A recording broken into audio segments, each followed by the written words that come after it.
Vocês sabem por que a moeda de 1 centavo saiu de circulação? Essa resposta é muito simples. Ela saiu de circulação porque a matéria-prima usada para fazer ela vale mais do que ela. Resultado, não faz sentido deixar as moedas de 1 centavo circularem. Você compraria esta linda moeda minha de R$1 pelos míseros R$10? Eu acredito que não, né? Porque não faz o menor sentido você fazer isso.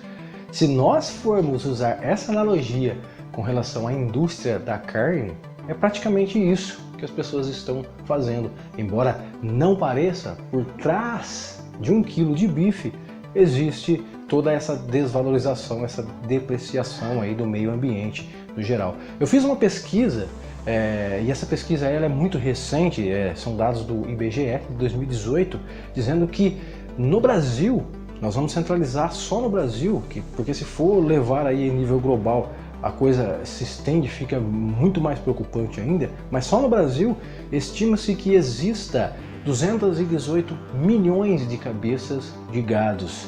Isso sem contar aí as cabeças de suíno, as milhões de cabeças de suíno e as milhões de cabeças de aves. Mas vamos intensificar aqui só nos gados.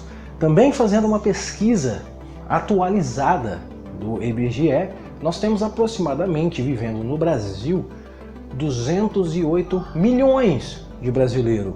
Ou seja, é nítido nós percebermos de que nós temos mais bois e vaca vivendo no Brasil do que seres humanos propriamente dito. Só que, o que vem a preocupação dentro disso? A preocupação é que bois e vacas, para eles entrarem nesse processo de engorda, para eles ficar aquele boi gigante para depois ir para o consumidor, ele gera um desgaste, ou seja, ele precisa consumir para ele engordar. Então, em média, um boi ele consome aproximadamente 60 litros de água por dia. Isso é um boi, não estou falando de 218 milhões, é um boi dentre esses 218 milhões. Que é um número inimaginável de bois. Um consome 60 litros de água por dia. Também ele come em média de 12 a 15 quilos aí de ração. Sem contar os hormônios que são usados, também os antibióticos aí para que eles criem certa resistência aí à doença, para que no final eles estejam saudáveis para o abate. Se a gente for somar esse desgaste aí de água junto aos porcos, junto às aves, aí a coisa fica mesmo monstruosa. Para se fazer 1 quilo, para se produzir 1 quilo de bife, apenas 1 quilinho, estima-se que usa aproximadamente de 15 a 16 mil litros de água. Para produzir 1 quilo de carne de porco, estima-se que usa 6 mil litros de água. Então vejam, detalhe, essa água é água potável, água doce, água que nós usamos, ou seja, é uma água que ela é essencial à vida.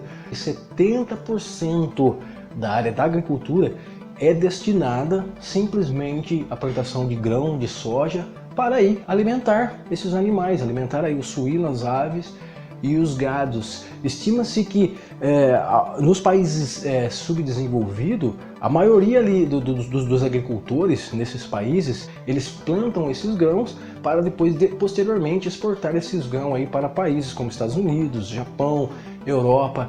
Mas esses próprios agricultores que fazem essas plantações de grãos destinados a animais, eles vivem em condições subhumanas e muitos deles passam fome, literalmente. Então percebam que pessoas, crianças, eles plantam grão, o qual eles não podem aí alimentar-se desse grão, porque esse grão é destinado aos animais, para que esses animais engordem aí e vá para a churrasqueira. É preocupante essa situação mesmo de produção de carne, dado a grande demanda que acaba gerando um desequilíbrio sem igual no ecossistema como um todo. É necessário, para criar esses bois aí, grandes áreas de pastagem, mas para criar essas grandes áreas de pastagem aí, não tem como não haver desmatamento, ou seja, para criar essas imensas áreas de pastagem, milhares de árvores aí vão ter que ser derrubadas, sem contar que esses milhões, e a gente vai triplicar se a gente pensar em suínos e aves, esses milhões aí de animais, eles também produzem resíduos. E para onde vai todo esse resíduo? Por exemplo, as fezes, a urina, sem contar aí que os hormônios antibióticos também eles são expelidos através das fezes, da urina. Para onde vai todos esses resíduos? Tem que ir para algum lugar. Estima-se que esses resíduos eles afetam os lençóis de águas e também eles poluem muitos rios. Então veja o tamanho do problema.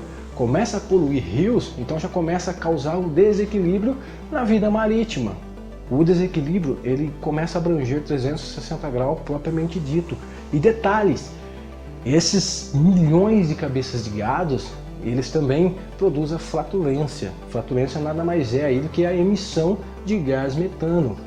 A produção de carne, ela deixou de ser uma coisa assim viável, uma coisa assim que faz parte de qualidade de vida e tornou-se uma coisa assim inviável, uma coisa das pessoas começarem a colocar a mão na consciência e ver até quando compensa esse consumo em demasia de carnes aí, porque para até essa carne chegar na ponta da esteira é necessário muita deterioração do meio ambiente, sem contar que essa reprodução massiva desses animais aí de grande porte também gera aquele desequilíbrio no ecossistema, porque todos nós sabemos que o ecossistema ele precisa de um tempo para ele ciclar, renovar e devolver ao meio ambiente. Mas esse tempo percebe-se que não é dado.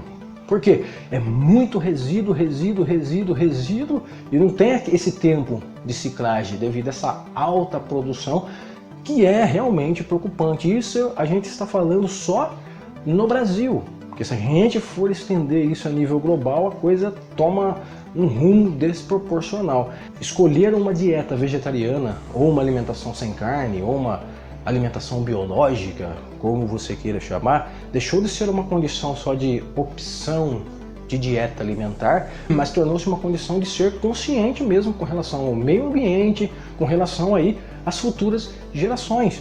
Eu vou deixar aqui na descrição do vídeo 2 documentários que eu acho de suma importância para que você assista, que é o What the Health e o Cowspiracy, que os dois se encontram na Netflix. Enfim, pessoal, esses dois documentários eles vão discorrer aí minuciosamente aí essa questão aí da degradação do meio ambiente mesmo. Por trás daquele parece que delicioso churrasco, aquela coisa que reúne as pessoas para festejarem e comemorarem, saiba que por trás disso tudo existe florestas queimadas, existe rios poluídos, existe um elevadíssimo consumo de água potável, elevadíssimo mesmo, em seu sentido literal. Existe a fome no planeta e, como todo, existe esse desequilíbrio sem igual no ecossistema. E todos nós sabemos que nós fazemos parte desse ecossistema. O ecossistema sendo afetado,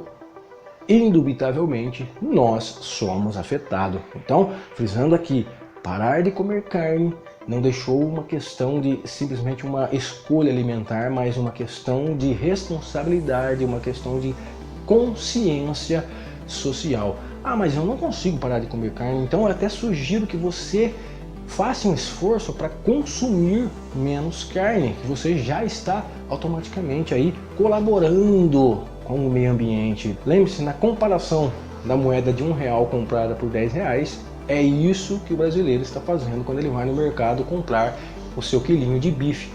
Parece que não, mas esses valores eles estão incutidos aí indiretamente. Quais são esses valores que estão incutidos? Todos esses valores que eu falei para vocês aí, da fome, do desmatamento, do consumo elevadíssimo de água potável e por aí vai. Ou seja, você está comprando uma moeda de R$1, que é totalmente inviável, que não faz nenhum sentido, pelos míseros R$10. Moral da história?